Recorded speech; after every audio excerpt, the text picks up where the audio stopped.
Hello दोस्तों, welcome to my YouTube channel. मेरा नाम गणपति राम। मैंने कुछ सालों में कुछ मनी मैनेजमेंट की बुक्स पढ़ी थी जो पर्सनल फाइनेंस से रिलेटेड है। इसके अंदर मैं 36 बुक्स का सार या समरी देने वाला हूँ जो वर्ल्ड की सारी बेस्ट सेलर बुक्स में कही गई है। आई होप ये एक मनी मैनेजमेंट का कोर्स होने वाला है आपके लिए, और ये बहुत ही अमेजिंग सीरीज से चलेगी। 36 बुक है सिर्फ एक वीडियो में। मैं कुछ आपको इनपुट दे सकूं इस वीडियो में, तो प्लीज आप चैनल को सब्सक्राइब कर लें इसी तरह की अमेजिंग कंटेंट्स के लिए। हम one by one. For financial freedom you have calculate your annual expenses. आपको अपने एनुअल एक्सपेंसेस को कैलकुलेट करना है कि आप अपने पूरे साल में कितने रुपए खर्च करते हो, ताकि ये चीजें आसान। दूसरा पॉइंट लिया है मैंने रिच डैड पुअर डैड से, एसेट्स वर्सेस लायबिलिटीज। देखो, एसेट वो चीजें होती है जो आपके पॉकेट में पैसे को लाती है, ये पॉजिटिव कैश फ्लो लाती है, और लायबिलिटी वो चीज होती है जो जैसे कि हो गया आपका कार, ये एक लायबिलिटीज है। और एसेट्स हो गया गोल्ड हो गया, रियल एस्टेट हो गया, स्टॉक्स हो गया, या कंपनी के बॉन्ड्स हो गए। तो ये सब चीजें एसेट्स कहते हैं।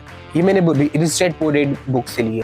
रिड्यूस एक्सपेंसेस, तो आपको अपने एक्स्ट्रा एक्सपेंसेस को खत्म करने या कम करने। Start A side business with your current jobs. अगर आप अभी एक करंट जॉब करते हैं तो आपको एक साइड बिजनेस स्टार्ट करना है ताकि आपकी रेवेन्यू आपका बढ़ जाए। फिफ्थ पॉइंट है इमरजेंसी फंड। आपको 12 मंथ्स की इमरजेंसी फंड रखनी है अपने घर पे। अगर आपकी जॉब छूट भी जाए तो 12 मंथ का आपके पास इमरजेंसी फंड होना चाहिए। 6 point paying off your all debt. इसका मतलब कि आपको जितने भी आपके कर्जे वो सबसे पहले आपको खत्म करो। बिकॉज डेब रैमसी भी कहते हैं, ये बहुत बड़े ऑथर है, तो ये बोलते हैं कि आपको सारे जो भी आपके कर्जे है उसको खत्म करो। Invest 15% of your income mutual fund. आपको अपने इनकम का 15% म्यूचुअल फंड में इन्वेस्ट करना है ताकि जो आपका फ्यूचर है वो सिक्योर रह सके।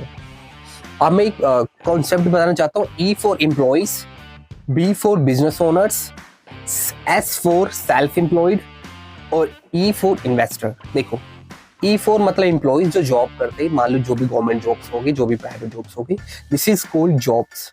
ई for employees. S for self employed, they earn more money compare to the job और एम्प्लॉयर्स। सेल्फ एम्प्लॉयड जिनकी क्लिनिक है या जो सेल्फ एम्प्लॉयड करते हैं उसे कहते हैं सेल्फ एम्प्लॉयड। बिजनेस ओनर्स इससे ज्यादा पैसे कमाते हैं, जैसे कि मान लो मुकेश अंबानी हो गए, अडानी जी हो गए, ये हो गए बिजनेस। और इन्वेस्टर हो गए कि मान लो कोई वीसी हो गया जो बड़ी बड़ी कंपनीज में इन्वेस्ट करते हैं। सबसे बड़े इन्वेस्टर हैं वर्ल्ड वाइड के वॉरेन बफेट, और भी बहुत सारे हैं।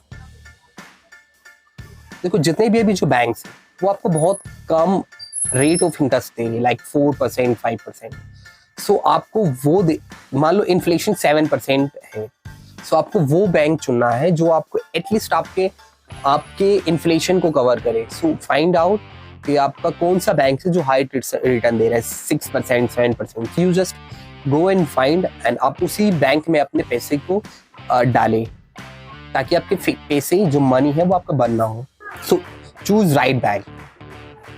अच्छा देखो, हम बहुत सारे अनएक्सपेक्टेड पैसे खत्म कर देते, लाइक बहुत सारी चीजों पे जो वैल्यू ऐड नहीं करता आपकी लाइफ में। Spend money on your experiences. देखो, ये सब बुक्स मैंने जो पढ़ी है कुछ सालों में, उस सब की मैंने कुछ नोट्स बनाई थी। उस नोट्स को मैं आपको बता रहा हूँ। मैंने काफी सारी बुक्स पढ़ी है। आई होप आपको ये वीडियो वैल्यूएबल लगे, और प्लीज चैनल को सब्सक्राइब करना ना भूलें, ठीक है। बिकमिंग डेब्ट फ्री, फिनिश योर ऑल। जो भी आपके कर्जे हैं वो सब को आप क्लोज करो या खत्म करो। अच्छा, एक सारे बिलियनियर की एक अमेजिंग आदत है, वो सब लोग सारे बुक्स में ये कही जाती है, पे योर सेल्फ फर्स्ट। आप अपने ऊपर इन्वेस्ट करो, पहले स्किल डेवलप करो, ये सारी चीजें आपको डेवलप करनी है। पे your self first, like invest in your mind, in your body, invest in your self.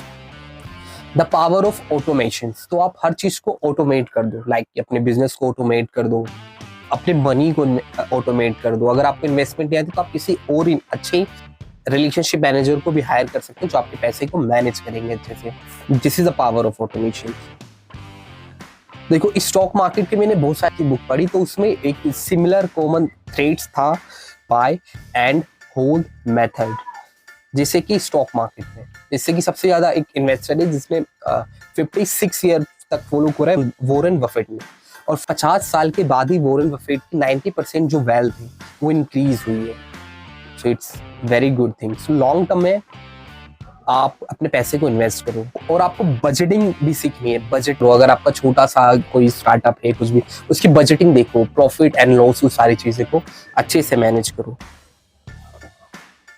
और देखो, आप जितने भी पैसे कमा लो, अगर आप सेविंग नहीं कर पा रहे तो वो पैसे का उसकी वैल्यू नहीं है। एक बंदा है जो 1 लाख रुपीज पर मंथ कमाता है और वो सिर्फ सेविंग करता है 10,000 रुपए, और एक बंदा है जिसकी 50,000 रुपए पर मंथ सैलरी है और वो 25,000 रुपए सेविंग करता है, तो लॉन्ग टर्म में वो ज्यादा रिच बन जाएगा, बिकॉज उसने ज्यादा 25,000 सेव कर रहा है पर मंथ और वो सिर्फ 10,000 रुपए सेव कर रहा है। तो इसलिए आपको सेविंग भी करनी है पैसे को, और उसके साथ इन्वेस्टमेंट भी करना है अच्छी चीजों में। यार हमारा 17 लेसन है क्रेडिट कार्ड।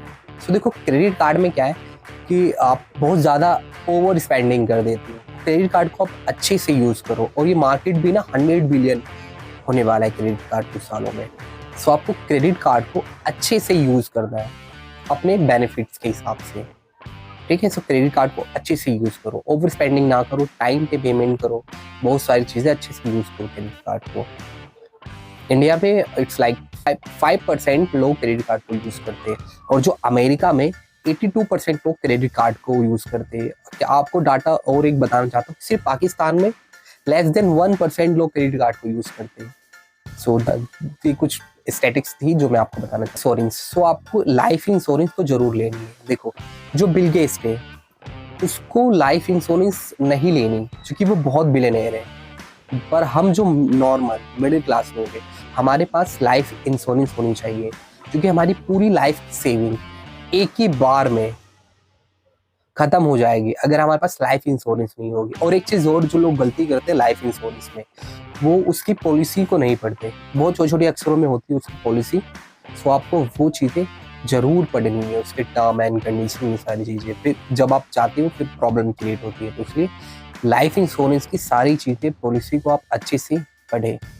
देखो हमारा 19 पॉइंट है power of compounding.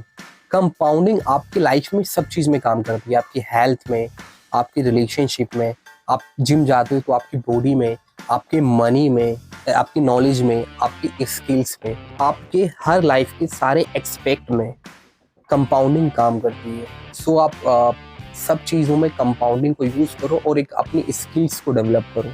So compounding it's like 8 wonder of the world. So आप कंपाउंडिंग को प्लीज फॉलो करो और अपने लाइफ में उतारो कंपाउंडिंग को। हमारा 20 पॉइंट है dangers of not enough money. देखो इसका मैं थोड़ा ध्यान बताता हूँ। अगर आपके पास पैसे नहीं होंगे तो आपकी लाइफ बहुत मिजरेबल होगी, ना आप अपनी अच्छी इलाज कर पाओगे, ना अच्छा अपने बच्चे को पढ़ा पाओगे, ना आप खुद पढ़ पाओगे, ना अच्छी लोकेशन में रह पाओगे। सो आपके पास इनफ मनी तो होनी चाहिए। और देखो वर्ल्ड के जितने भी बिजनेसमैन हैं, ये जितने भी जो रिच मैन है, उन लोगों ने सबसे मतलब पैसे कमाए या तो अपना बिजनेस करके या किसी बड़ी टॉप कंपनीज में इन्वेस्ट करके। सो आई होप आपको कुछ समझ में आया, ये मैंने फोर्ब्स से पढ़ा है। और हमारा 21 पॉइंट है getting wealthy versus staying wealthy. देखो जितने भी जो अमीर तुरंत बनते हैं वो तुरंत नीचे भी आ जाते हैं बिकॉज ऑफ चूंकि उनको प्रॉपर फाइनेंशियल एजुकेशन नहीं है, या फिर उसको जो वेल्थ को मैनेज करने नहीं आ रहा, या फिर पैसे को मैनेज नहीं करने आ रहा। सो आपको बहुत सारे देखोगे, आप जो रैपर है या सिंगर है वो बहुत जल्दी अमीर बनते हैं और वापस बैंकक्रप्ट हो जाते हैं बिकॉज उन्हें प्रॉपर फाइनेंशियल एजुकेशन नहीं आती। तो इसलिए आपको एक तो आपको स्टेइंग वेल्दी रहना है, लंबे समय तक आपको अमीर बन के रहना है, ना कि आप अमीर बने और तुरंत नीचे आ गए। वो इसलिए आते हैं क्योंकि उनको प्रॉपर फाइनेंशियल एजुकेशन नहीं है, इन्वेस्टमेंट्स की नॉलेज नहीं है। कि आपको बेसिक्स ऑफ स्टॉक मार्केट तो पता ही होना चाहिए कि स्टॉक मार्केट्स कैसे काम करती है, ये सारी चीज़ों की आपकी नॉलेज होनी चाहिए। जैसे कि Sensex, what is Sensex? Sensex में इंडिया की टॉप 30 कंपनीज लिस्टेड है, जो इंडिया की सबसे बड़ी 30 कंपनीज होती है सेंसेक्स में लिस्टेड है। और निफ्टी में इंडिया की टॉप 50 कंपनी लिस्टेड है निफ्टी में, और आपको इन्वेस्टमेंट करने के लिए स्टॉक मार्केट में आपके पास एक डीमेट अकाउंट होना चाहिए। आप किसी भी में कर सकते हो, जैसे कि ग्रो हो गया या जरोधा हो गया, किसी भी कंपनी में आप डीमेट अकाउंट खोले, जो भी आपको अच्छा लगे। This is not pad promotion, ये आपकी अपनी है राय। सो आप उसमें अपना डीमेट अकाउंट खोले और इन्वेस्टमेंट स्टार्ट कर सकते। पावर ऑफ कंपाउंडिंग से ही वर्ल्ड के सबसे अमीर वॉरेन बफेट बने। सो कंपाउंडिंग की वजह से वॉरेन बफेट वर्ल्ड के सबसे बेस्ट इन्वेस्टर नहीं है, उन्होंने सिर्फ 20% रिटर्न कमाया है, पर कंटिन्यूसली मोर देन, और भी बहुत उनसे बहुत अच्छे इन्वेस्टर हैं, पर उन्होंने कंटिन्यूस रिटर्न नहीं कमाया है 50 सालों से भी ज़्यादा। सो तभी वो वर्ल्ड के रिचेस्ट पीपल में से आते हैं, सो कंपाउंडिंग के वजह से। और आपको ये पता होना चाहिए कि आपको लाइफ में कितने पैसे कमाने, 1 million, 2 million, 5 crore, 10 crore, 20 crore.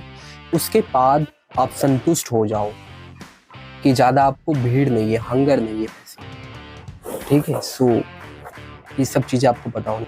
Choose an industry not a specific company. So आपको अपने इंडस्ट्रीज में इन्वेस्ट करना है, जैसे कि मान लो रिलायंस की इंडस्ट्रीज हो गई, टाटा की इंडस्ट्री। डिस्क्लेमर, ये मैं स्टॉक इन्वेस्टमेंट्स की बात नहीं कर रहा, आप अपने रिसर्च करना फिर इन्वेस्टमेंट्स करना किसी भी कंपनीज में। देखो, how you lose money in the bank. तो आपको तो पता ही कि बैंक में आपके उतने रिटर्न नहीं बन रहा, 4 से 5% का आपको रिटर्न दे रहा है बैंक, और सेविंग अकाउंट्स में तो उससे भी कम है, और जो इन्फ्लेशन है वो स्पीड से बढ़ रहा है। सो इसलिए आपको अच्छे बैंक्स में डालने हैं अपने पैसे, ताकि आप एटलीस्ट इन्फ्लेशन को बीट कर पाए। Money is a good servant but bad master. देखो, हम जो मिडिल क्लास लोग होते हैं उनको मनी फाइनेंशियल नॉलेज अच्छी नहीं होती। बाकी जो अमीर लोग होते हैं वो अपने पैसे को अपना नौकर बना लेते हैं, मतलब वो पैसा उनके लिए काम करता है। मान लो उन्होंने कोई बिल्डिंग बनाई, उससे रेंट आ रहा है, तो मतलब उनका पैसा उनके लिए काम कर रहा है। उन्होंने अपने पैसे को स्टॉक मार्केट में इन्वेस्ट कर दिया, तो स्टॉक मार्केट से रिटर्न आ रहा है, तो पैसा उनके लिए काम कर रहा है। पर हम सो आपको ये तो पता चल गया कि अमीर लोग अपने पैसे को काम पर लगाते हैं और हम पैसे के लिए काम पर जाते हैं। और आप अपने पोर्टफोलियो को, अपने एसेट को डाइवर्सिफाई करो, रियल एस्टेट में, स्टॉक्स में, बॉन्ड्स में, कंपनी के स्टार्टअप्स में अपनी मनी को डाइवर्सिफाई। और आपको एक इनकम सोर्स पर निर्भर नहीं रहना है, अलग अलग इनकम सोर्स को क्रिएट करना है, मल्टीपल। आपको अपने पैसे को ऐसे इन्वेस्ट करना है 0.01%, जैसे कि बिलियनियर, जैसे कि वॉरेन बफेट करते हैं। आपको अगर पैसे एक्स्ट्रा कमाने तो आपको अपना बिजनेस तो स्टार्ट ही करना पड़ेगा, और अपने आपको अगर इन्वेस्टमेंट करनी है तो आपको ग्रोथ कंपनी पे इन्वेस्ट करनी है। Okay, so this is the summary of the whole books जो भी मैंने पढ़ी है। यही समरी जो कि मैंने कुछ सालों में जो मैंने बुक्स पढ़ी है। I am little bit introvert, so I hope you love this video and share this video. So मैं आगे भी इसी तरह की वीडियोस बनाता रहूँगा आप सबके लिए। सो प्लीज़, अगर आपको ये वीडियो अच्छी लगी हो या थोड़ी भी इंफॉर्मेटिव लगी हो, सो आप प्लीज़ अपनी राय को कमेंट सेक्शन में प्लीज़ डालें और बताएं कि वीडियो कैसी लगी, आपको वीडियो का कौन सा पार्ट अच्छा लगा। एंड मैं इसी तरह की वीडियोस आपके लिए लाता रहूँगा। Thank you so much. Video को लाइक, शेयर एंड कमेंट करना ना भूलें, और शेयर अपने फ्रेंड्स के साथ करें, फ्रेंड्स एंड फैमिली को, जिसे भी इस वीडियो की ज़रूरत हो। Thank you so much. My name is Ganpati Ram, signing off.